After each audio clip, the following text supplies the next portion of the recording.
ang ganda-ganda nito. Ang ganda. Pagmamalaki ko talaga to. Vice ganda pang Best Actor ang performance sa Call Me Mother.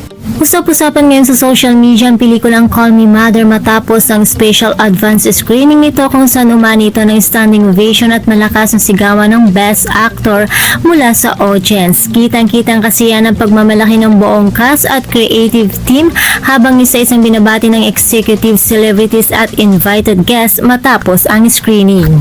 Isa sa pinaka-emotional sa gabi ay si Vice Ganda na hindi napigilan maging sentimental habang ibinabahagi kung gaano kahalaga sa kanya ang pelikulang ito.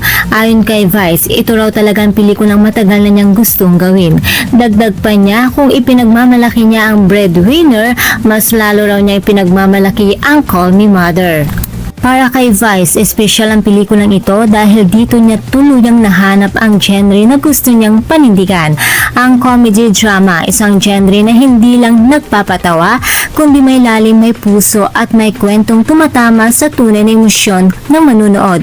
Ayon pa sa kanya, ipinagmamalaki ko ito dahil naniniwala siyang isa itong pelikulang may tatak at maaring itinuturing na isang classic. Sa naturang screening, kapansin-pansin din ang mainit na pagtanggap ng audience kina Nadine Lostre at Lucas Andalio, maging ang iba pang mga cast na kapwa tumanggap ng papuri, iyakap at pagbati mula sa mga manunood. Patunay lamang na malakas ang dating ng pelikula at epektibo ang pagganap ng buong cast. At base sa reaksyon ng mga nakapanood, malinaw na ang Call Me Mother ay hindi lang basta pelikula. Isa itong obra na pinag-isipan, pinaghirapan at buong pusong inialay sa audience. Sa unang tikim pa lang, ramdam agad ang impact nito. At halos mugto lahat ng mata ng mga nanood. Abangan na lamang natin kung hanggang saan pa aabot ang tagumpay ng pelikulang ito sa mga susunod na araw.